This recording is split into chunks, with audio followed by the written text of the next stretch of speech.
Assalamualaikum warahmatullahi wabarakatuh.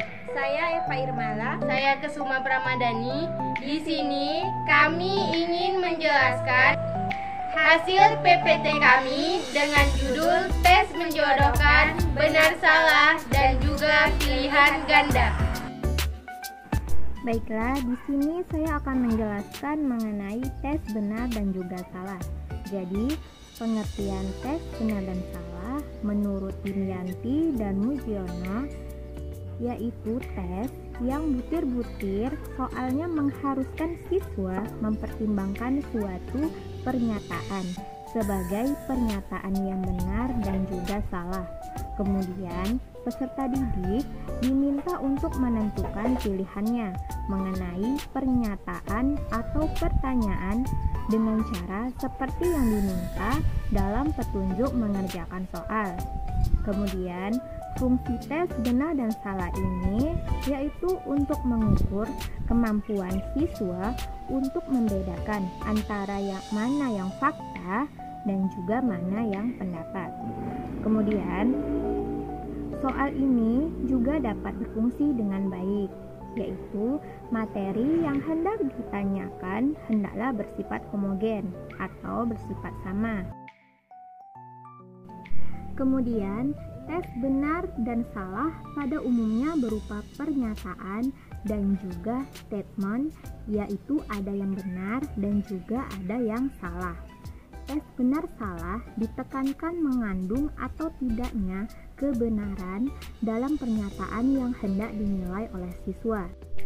Pada tes benar dan salah ini biasanya berbentuk kalimat, hitungan, ataupun ungkapan yang harus dinilai benar atau salahnya, yaitu tergantung pada tepat atau tidaknya penulisan, tata bahasa, dan juga perhitungannya.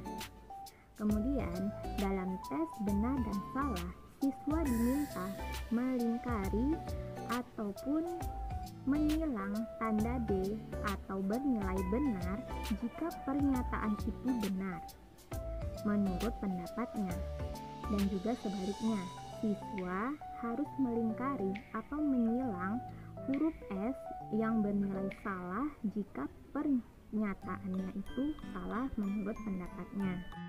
Kemudian, ciri khusus dari bentuk soal benar dan salah yaitu terbatasnya mengukur kemampuan mengidentifikasi informasi, yaitu berdasarkan hubungan yang sederhana.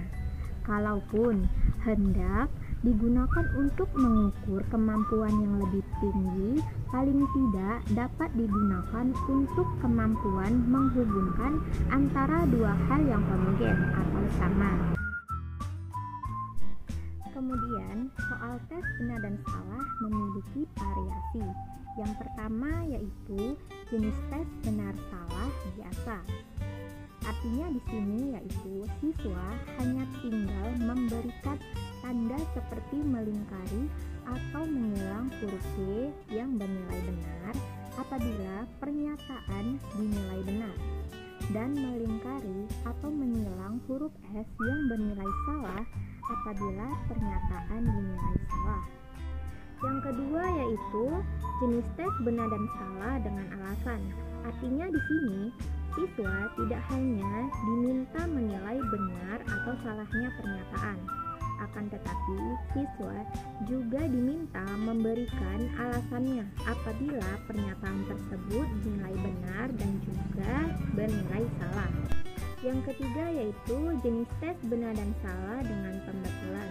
Artinya, siswa tidak hanya diminta menilai kebenaran pernyataan tersebut, akan tetapi siswa juga diminta membetulkan jika pernyataan tersebut dinilai salah. Yang keempat yaitu jenis tes benar dan salah dengan alasan dan juga pembetulan. Artinya, siswa tidak hanya dituntut menilai kebenaran pernyataan, Akan tetapi juga diminta memberikan alasan dan membetulkan jika pernyataan dinilai salah. Kemudian, bentuk teks benar dan salah terbagi menjadi dua macam. Yang pertama yaitu dengan pembetulan atau with correction, dan yang kedua yaitu tanpa pembetulan atau without correction. Yang pertama yaitu dengan pembetulan atau with correction, artinya di sini siswa diminta membetulkan bila ia memilih jawaban yang benar. Nah, yang kedua yaitu tanpa pembetulan atau without correction. Artinya di sini siswa diminta melingkari huruf B atau bernilai benar dan huruf S bernilai salah tanpa memberikan jawaban yang betul. Selain itu, teks benar dan salah memiliki kelebihan dan juga kelemahan. Nah, yang pertama yaitu kelebihan teks benar dan salah. Nah, yang pertama yaitu dapat mewakili pokok bahasan atau materi pelajaran yang lebih luas karena tidak banyak memakan tempat. Hal ini juga dikarenakan pertanyaan-pertanyaan biasanya singkat. Yang kedua yaitu lebih mudah dan cepat cara memeriksanya karena dapat menggunakan kunci tes dan alat-alat hasil teknologi. Kemudian untuk pemberian skor, untuk skor benar diberi nilai 1 dan apabila salah diberi nilai 0. Yang ketiga dapat digunakan berkali-kali. Yang keempat dapat dilihat secara cepat dan juga subjektif. Yang kelima, petunjuk cara pengerjaan yang mudah dimengerti. Yang keenam, dalam pemeriksaan tidak ada unsur subjektif yang mempengaruhinya. Nah, yang terakhir yaitu tes benar dan salah merupakan instrumen untuk mengukur fakta dan juga hasil belajar secara langsung, terutama berkaitan dengan ingatan. Selanjutnya, kekurangan teks benar dan salah. Yang pertama, mendorong peserta didik untuk menebak atau menerka jawaban, walaupun mereka tidak mengetahui jawaban yang benar. Yang kedua yaitu persiapan untuk menyusunnya jauh lebih sulit daripada tes esai, karena soalnya banyak dan harus teliti. Karena untuk menghindari kelemahan ataupun kekurangan yang lain. Yang ketiga yaitu soal-soalnya cenderung hanya dapat menangkap daya ingatan dan juga penalaran kembali. Dan yang keempat yaitu kerjasama antara siswa pada waktu mengerjakan soal tes lebih terbuka. Materi selanjutnya akan dijelaskan oleh Kusuma Pramadani. Baik, di sini saya akan menjelaskan tes menjodohkan dan multiple choice. Yang pertama, pengertian tes menjodohkan. Tes menjodohkan merupakan suatu tes objektif bentuk menjodohkan yang disusun dalam dua kelompok dengan masing-masing kelompok memuat kata, istilah, atau kalimat yang diletakkan bersebelahan. Sehingga sasaran pengujian harus mencari pasangan-pasangan yang terdapat pada kelompok pertama dengan yang terdapat pada kelompok kedua. Tes ini juga sering digunakan untuk mengukur informasi tentang fakta, pengertian, atau hubungan. Selanjutnya, kaidah pokok penulisan tes menjodohkan terdapat 3 bagian. Yang pertama, ada materi. Materi pertama, soal harus sesuai dengan indikator. Materi yang kedua, materi yang diukur harus sesuai dengan tuntutan bentuk menjodohkan. Yang kedua, konstruksi. Yang pertama, pertanyaan dan pilihan jawaban harus disusun dengan sejajar. Yang kedua, soal disusun sebelah kiri dengan bernomor dan pilihan jawaban disusun sebelah kanan dengan huruf. Pertanyaan dan pilihan hendaknya disusun secara simetris. Yang keempat, pertanyaan dan pilihan jawaban ditulis dalam halaman yang sama. Yang kelima, panjang soal dibatasi dengan jumlah tidak lebih dari 10 sampai 15 butir soal. Yang keenam, jumlah pilihan jawaban disusun lebih banyak daripada soalnya. Yang ketujuh, petunjuk mengerjakan soal harus jelas. Yang kedelapan, pokok soal dan pilihan jawaban disusun dengan pertanyaan yang pendek. Yang ketiga ada bahasa. Pertama, bahasa soal harus komunikatif dan disesuaikan dengan jenjang pendidikan siswa. Yang kedua, gunakan bahasa Indonesia yang baku. Yang ketiga, soal tidak menggunakan bahasa yang berlaku setempat atau tabu. Selanjutnya, kelebihan tes menjodohkan. Yang pertama, membutuhkan waktu singkat untuk membaca soal. Yang kedua, memberikan kesempatan kepada siswa untuk mengutarakan maksud dengan gaya bahasa dan caranya sendiri. Yang ketiga, adanya keuntungan teknis seperti mudah membuat soalnya, sehingga tanpa memakan waktu yang lama, guru dapat secara langsung melihat proses berpikir siswa. Yang keempat, tidak memberi banyak kesempatan untuk berspekulasi atau untung-untungan.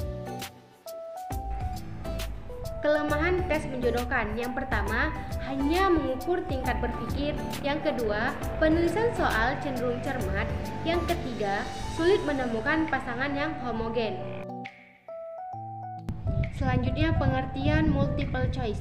Multiple choice atau pilihan ganda merupakan salah satu bentuk dari tes objektif yang pada waktu ini mendapat perhatian dan sering digunakan untuk evaluasi pendidikan dan suatu keterangan atau suatu pemberitahuan tentang suatu pengertian yang belum lengkap, dan untuk melengkapinya harus memilih salah satu dari beberapa kemungkinan jawaban yang telah disediakan. Selanjutnya, cara memilih jawaban dalam multiple choice ada 5. Yang pertama, mencoret kemungkinan jawaban yang tidak benar. Yang kedua, memberi garis bawah pada jawaban yang dianggap benar. Yang ketiga, melingkari atau memberi tanda kurung pada huruf di depan jawaban yang benar. Yang keempat, membubuhkan tanda X atau tanda tambah di dalam kotak atau tanda kurung di depan jawaban yang telah disediakan. Yang kelima, menulis jawaban di tempat yang telah disediakan. Selanjutnya, kelebihan dari tes multiple choice. Yang pertama, dapat digunakan untuk mengukur semua jenjang kemampuan berpikir dalam ranah kognitif. Dan yang kedua, memperkecil kemungkinan menebak kunci jawaban. Yang ketiga, dapat dibuat menjadi banyak ragam atau variasi bentuk. Dan yang keempat, jawaban tidak harus mutlak benar, tetapi dapat berupa jawaban yang paling benar.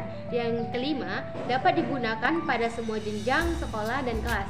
Yang keenam, dapat diskor dengan sangat objektif. Yang ketujuh, dapat diskor dengan mudah dan tepat. Yang kedelapan, ruang lingkup yang ditanyakan sangat luas. Selanjutnya, kelemahan tes multiple choice ada 6. Yang pertama, pokok soal cepat cukup jelas sehingga terdapat kemungkinan ada lebih dari satu jawaban yang benar. Yang kedua, kadang-kadang jawaban soal dapat diketahui peserta didik meskipun belum diajarkan. Yang ketiga, sampai satu tingkat tertentu, keberhasilan atau jawaban yang dapat diperoleh melalui tebakan. Yang keempat, sulit membuat pengecoh yang berfungsi. Yang kelima, membutuhkan waktu yang lama untuk menulis soal-soalnya. Dan yang keenam, peserta didik cenderung mengembangkan cara belajar terpisah-pisah menurut bunyi tiap soalnya.